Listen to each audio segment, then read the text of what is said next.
let's get right into it. Let's do the Trump indictment. Ladies and gentlemen, Donald Trump officially has been indicted by a grand jury yesterday. You guys already know. We celebrated it. This is Hogwatch time, of course.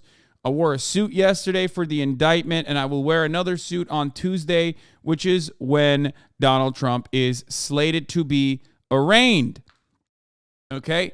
Donald Trump, of course, thinks he's been indicated. So there's that as well. Right now, I want to talk about how we got here and what is going on and what we can expect. Damn, they got Don Lemon getting up, dude. That's how you know this shit's serious. Going forward, I want to bring in now our senior legal affairs correspondent, Paula Reed. She has been following this from the very... Good morning to you. What are you learning about still the indictment and what we have to go through, and it is still yet to be unsealed? It's amazing. Even the former president's attorneys still don't know the charges that that have been filed under seal. Now, that's because they want to treat him the same way they would treat any other defendant. And what we're expected to see on Tuesday is that he will go before a judge, he will be fingerprinted, he will be photographed. Again, they want this to be like any other case, but Don, we know this is unlike any other case in U.S. history. A Manhattan grand jury voting to indict former President Donald Trump Thursday. While the case is still under seal, sources tell CNN he faces more than 30 counts related to business fraud. The former president responding to the indictment, calling the Manhattan District Attorney Alvin Bragg a disgrace and claiming the entire investigation is a witch hunt. He's ready to fight. You know, he's the toughest guy I know. Yeah.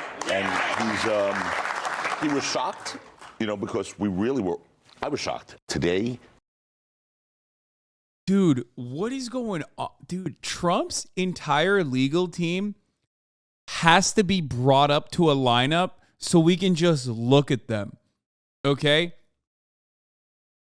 They're so wild looking, dude. He's like, yeah, I'm Joey Tacopina, Donald Trump's attorney.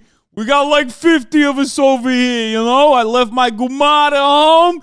I left the fucking gabagool on the table, and I ran over here, Hannity. You won't fucking believe what I got to say.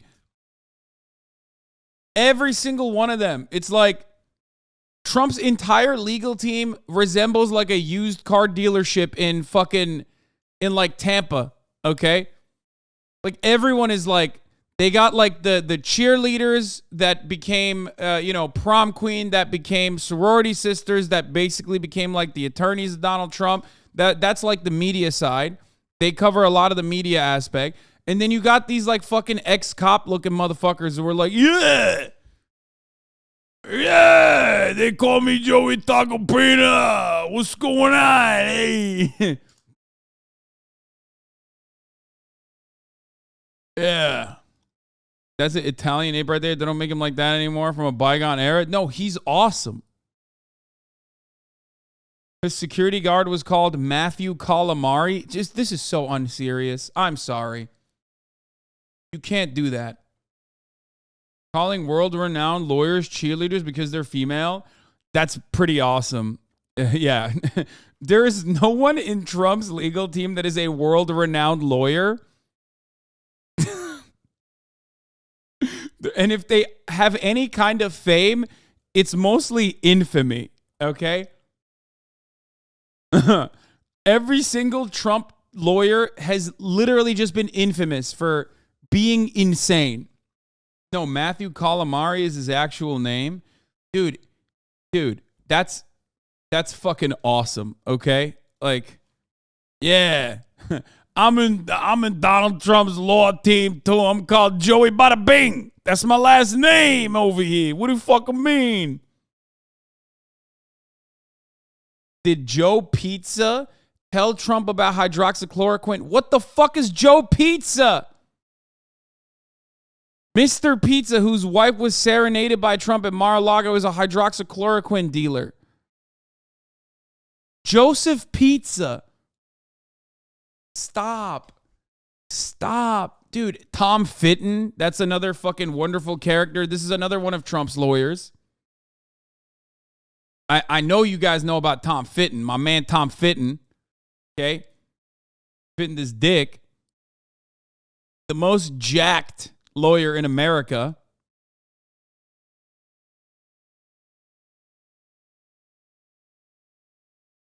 Google Matthew Calamari. He has such a great look. Okay, I have to do it now. Oh, I nutted a little bit. No shot. Oh my God.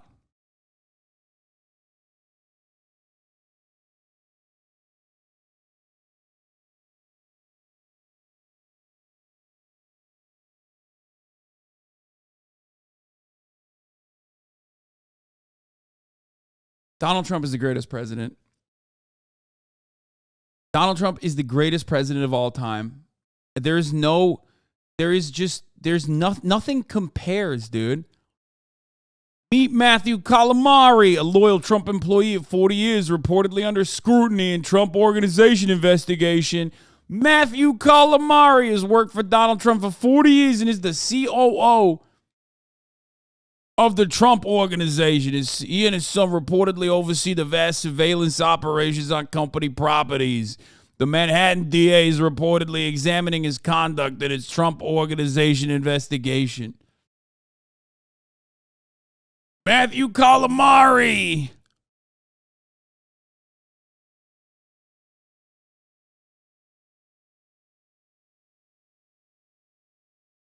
Dude. Isn't there a rumor that Melania is banging this guy? This guy? Really?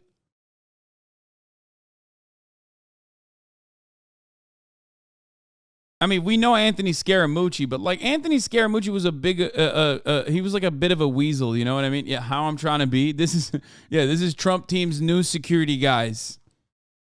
Hey, they call me Joey Babadook. You know how it is. Yeah, we're the fucking enforcers. We're the fucking enforcers over here. Hey. How you doing? I'm Tony Meatballs. Forget about it. These are his accountants. Yeah, they're not even the enforcers, the accountants.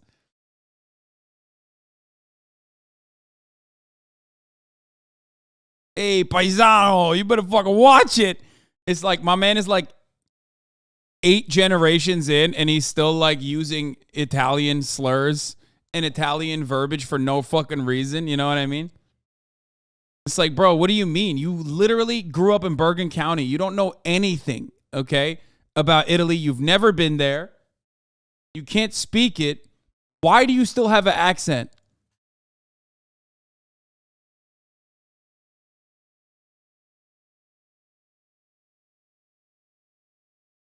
Bobby Parmesan. Gioforio, thank you for the 5 get the subs. In the midst of this Italian slander. Okay. Anyway. It's just, they're fucking awesome. Okay. All of these guys are so sick. I'm so happy about Donald Trump's entire team. I think the only time he had like wasps, the only time he ever like actually worked with wasps was when he was in office, and he probably fucking hated it. Okay? This man has lived in the tri-state area his entire life, which is why he has like, 40, he has like lifelong Italian men in every part of the operation. Okay? In every part of the operation. So a lot of people forget that. They forget that he was like an Atlantic City guy. You know what I mean? They forget that he had a fucking casino. He's a real estate guy from New York and New Jersey. So, did you say wasps or wops? No, I'm not using like some old ass fucking anti-Italian slur. Wasps, white Anglo-Saxon Protestants. Like the only time Donald Trump has actually been around white Anglo-Saxon Protestants that he had to work with is literally when he went into DC. And he had all these like fucking annoying like Anglo-Saxon weirdos who were like, sir, you can't actually say that. You know what I mean? Meanwhile, these are the fucking guys that he worked with his entire life. The rule of law in the United States of America died.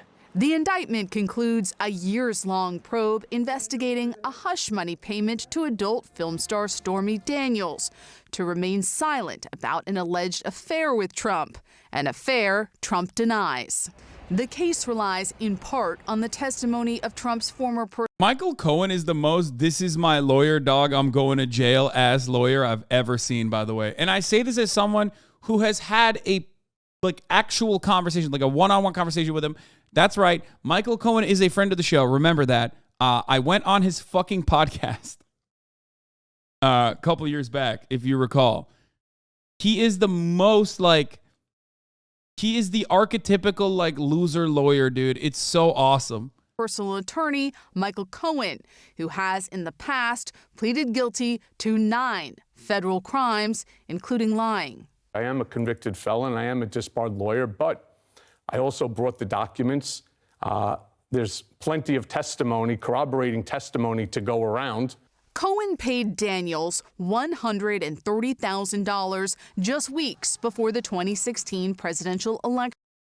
Anyway, we're going into a million different places here. Let's get back to our king, the Great White Hope. According to court filings, the Trump Organization reimbursed Cohen $420,000. It's a fight against his rejection of truth and his manufacturing of stories that really motivated her. The Manhattan District Attorney's Office was also asking questions during the grand jury proceedings about Karen McDougal. She was paid $150,000 by the company that publishes the National Enquirer to stay silent about another alleged affair with Trump. Trump has denied any affair with McDougal. Trump's longtime friend and then chairman of the National Enquirer's parent company, David Pecker, is believed to have orchestrated the payment and was one of the last witnesses to testify before the grand jury Monday. But even Trump's potential Republican presidential rivals criticizing the indictment. Governor Ron DeSantis tweeting, Cucked, so incredibly cucked, unimaginably cucked. No one has ever been cucked harder. No one has ever been cucked harder than the way Ron DeSantis has been cucked, okay? Just literally coming out of the gate swinging for no fucking reason. It's not even like Donald Trump himself is it's not like Donald Trump was ever going to fucking actually deny showing up to court or whatever. But I love that Mr. Ron DeSantis, who wants to run against Donald Trump, who's been talking a little bit of shit left and right, still has to basically get whipped up to say the right things. It's un-American. And Trump's former vice president, Mike Pence, telling CNN, I think the unprecedented. Speaking of getting cucked, there's another. Here's the other cucked man over here who also is potentially running against the president, who himself has literally had to withstand active death threats against him by the president's very own stands, and still has to go on national television and be like, yeah, it's still so unacceptable. None of them can come out and be like, yeah, this is fucked up. Yeah, what Donald Trump did is literally insane. What Donald Trump did is literally fucking insane. He tried to get, his fans wanted to kill me, guys. Do you guys remember when his biggest fans tried to kill me and said that I should be hanged? That was wild. It's awesome. An indictment of a former president. Yeah, they had a noose on the lawn, dude. United States on a campaign finance issue is an outrage.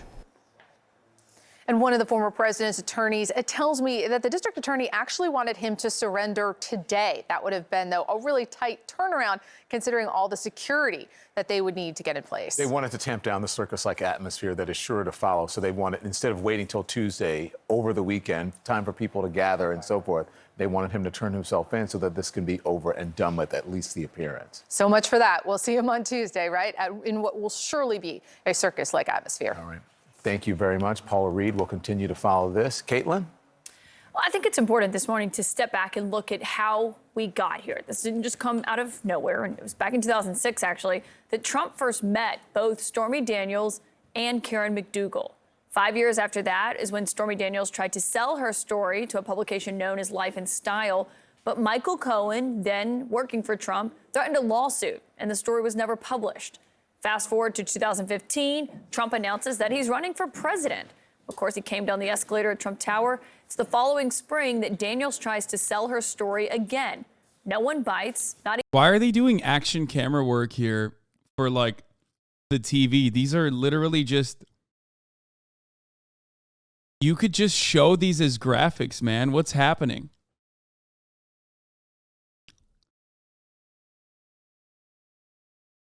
That's so odd. Not even the National Enquirer. That summer, Karen McDougal's story is caught and killed. And remember, CNN obtained a secret audio tape at the time of Trump and Cohen discussing how all of it would play out. You hear them mention David, as in David Pecker of the National Enquirer, who also testified this week before the grand jury, and Alan. That's Alan Weisselberg, who was the CFO of the Trump Organization and is right now still serving a jail sentence. Dude, every motherfucker that's been in the Trump administration, or I'm sorry, every motherfucker that's like played a role in the Trump org is like going to jail left and right. And people still are like, no, but the guy leading this entire thing, he's infallible and also innocent. Like, of course they're going to fucking hit him with a RICO, man. This is precisely what RICOs are for. How is anybody surprised about this? He's like, I'm the most innocent guy you've ever seen. Believe me. It's like, bro, you literally, you commit crimes before you get out of bed. You know what I mean? I need to open up a company for the transfer of all of that info regarding our friend David. So I'm all over that. And I spoke to Alan about it when it comes time for the financing, which will be... What financing? We'll have to pay you. So no. I got no. A few months after that conversation is when a bombshell dropped and the Access Hollywood published a tape of former President Trump. That's candidate Trump at the time. The very next day. One of the funniest parts about this, though, like, is that if someone legitimately tries to do something fucked up to Alvin Bragg, like, they're going to literally go to jail for a former president that does not give a fuck about them. Okay? It's the same exact fucking meme that played over and over again since January 6th. Like, these people putting their lives on the line for a dude that straight up does not care about you at all and very likely has committed crimes and will continue to commit them as well. You are not on the team, man. You're not on the same team, I promise you. On October 8th is when Daniels seemed to sense there was an opportunity to pitch her story once again. After years of failing to sell it, this time there was interest. On October 10th, 3 days after the Access Hollywood tape, and about a month before the presidential election, Michael Cohen agreed to pay Stormy Daniels $130,000 in exchange for her silence. That deal threatened Daniels with severe financial penalties if she ever spoke about the alleged affair.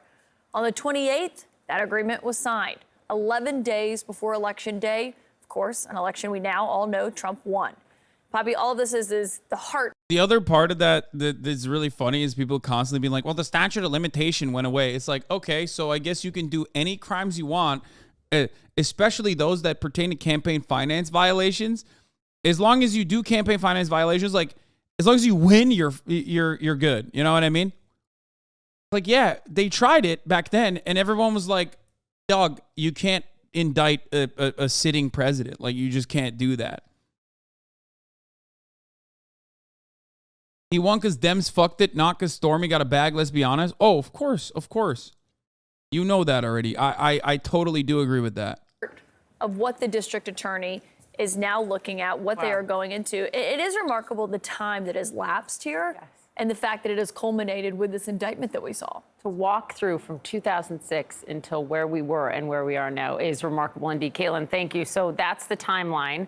Let's talk about what came immediately after, right? 2016, 2017, Donald Trump paid Michael Cohen back with a series of monthly checks, right?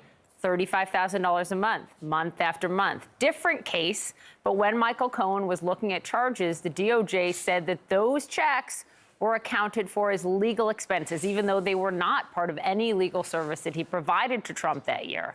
So now what? Ellie Honig is back, our CNN senior legal analyst. Okay, Ellie. What should Dems have done instead? What? You want me to relitigate 2016? It's been talked over a million times. No, take 30 minutes off and take a breather. I'm not going to relitigate or rehash the many failings of the Hillary Clinton campaign, or the fact that it was even Hillary Clinton that ran against Donald Trump to begin with, or the fact that Hillary Clinton herself tried to implement the Pied Piper strategy, which became an abject failure.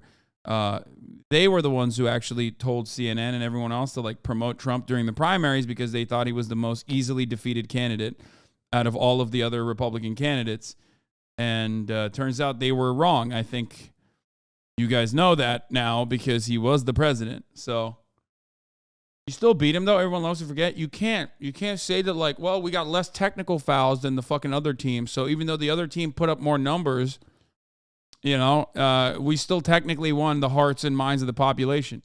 Unfortunately, the reality is that the popular vote, and I do think that it's fucking bullshit, right? But the popular vote doesn't matter in this circumstance. I can't believe you guys are making me fucking relitigate this dumb shit that we've talked about over and over again.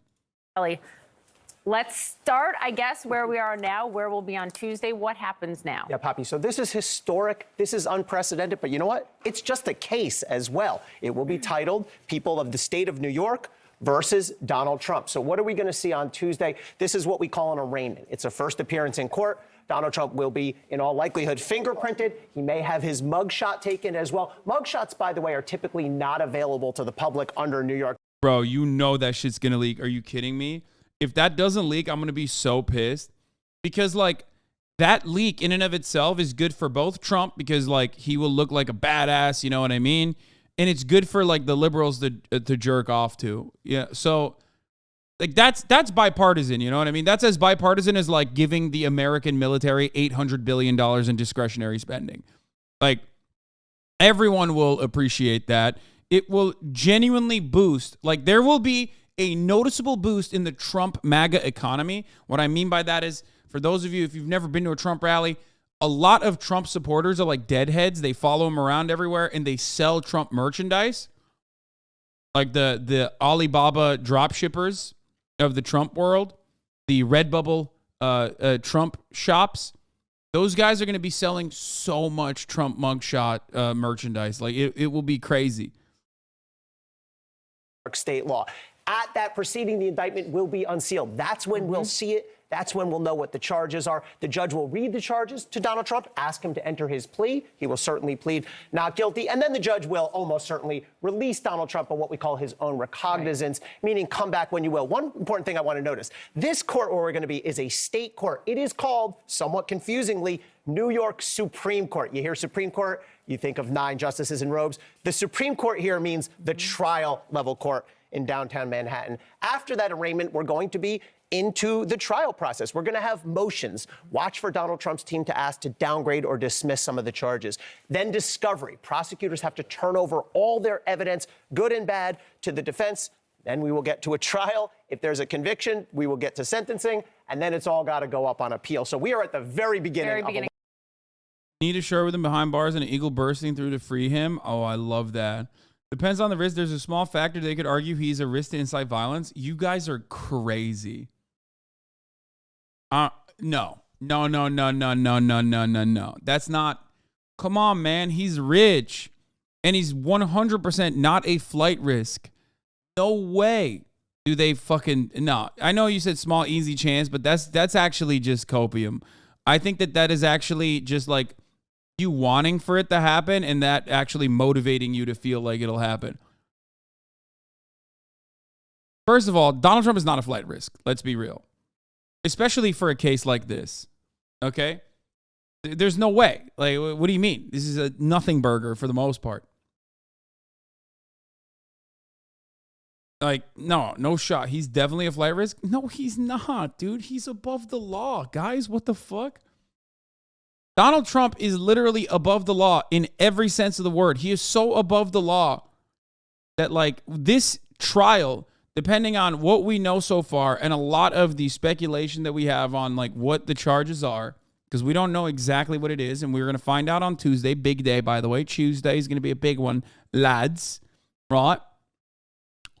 Because once he's arraigned, the grand jury indictment will be revealed. Like what the charges are. We'll find out about all that shit.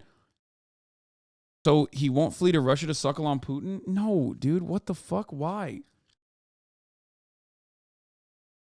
I feel like I've done a good job,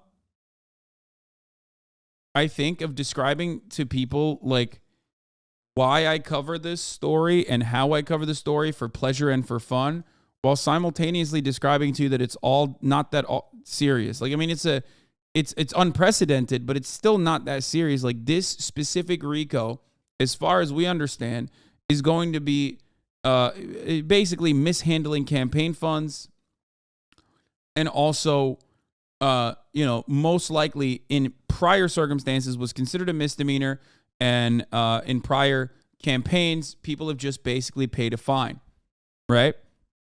So just understand that, like, unless there's something bananas going on, which I don't think there is, I have no reason to believe that there is something super serious happening here. Donald Trump is not going to be hit with like some serious shit.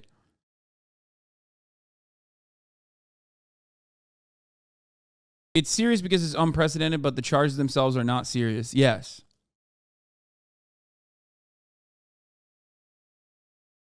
It's like nabbing Al Capone on tax evasion, okay? That's one of the best ways to describe it. The Georgia case, in my opinion, is significantly more serious.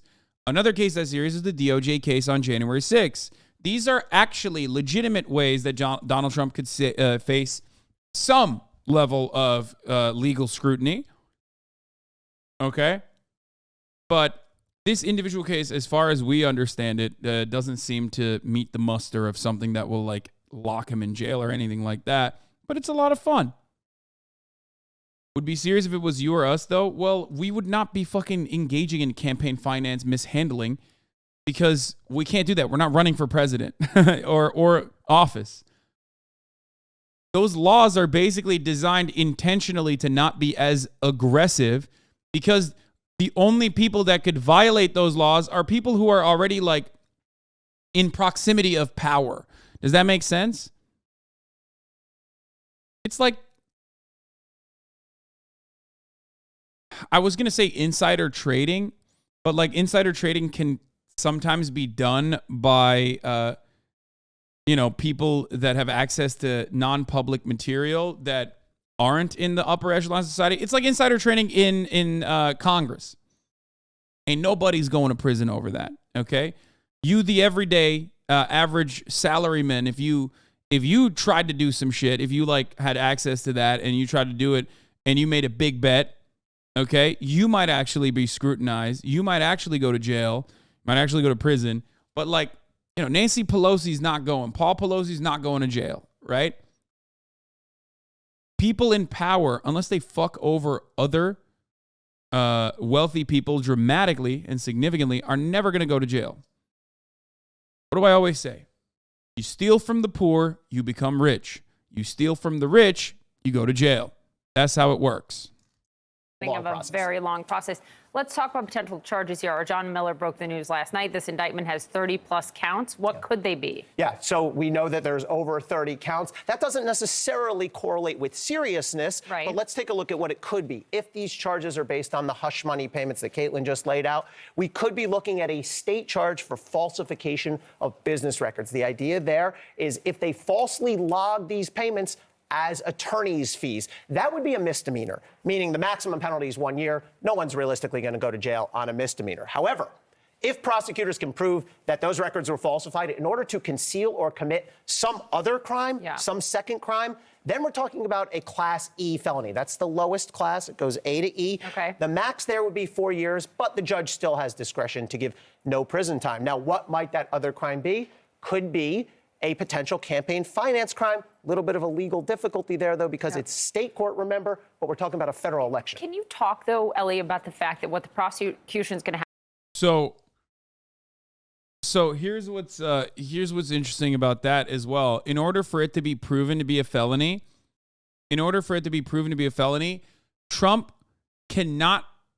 You have to basically prove that Trump had malicious intent, as in he very purposefully and almost exclusively paid this and exclusively mismanaged campaign funds, knowing that it was illegal. Number one, you have to prove that he knew that it was illegal, and two, you have to prove that he did it specifically for the campaign, to protect the campaign, and not necessarily to like protect his own image, as a matter of fact.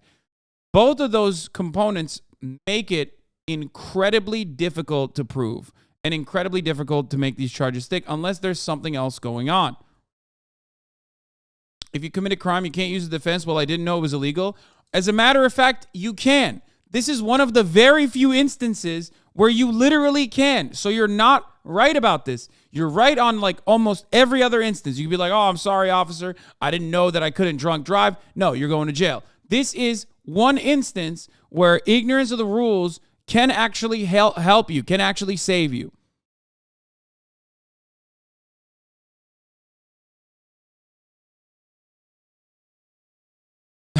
The bar for campaign finance violations is so high. Gee, I wonder why. Exactly. The bar, on the other hand, for campaign finance violations on the donor side is a little bit lower, but still very fucking high. And even then, you have some fucking idiots like Dinesh D'Souza who did straw donations who can't even fucking clear it, when you could literally max out to whatever fucking candidate you want by pumping money into their super PACs, which is wild.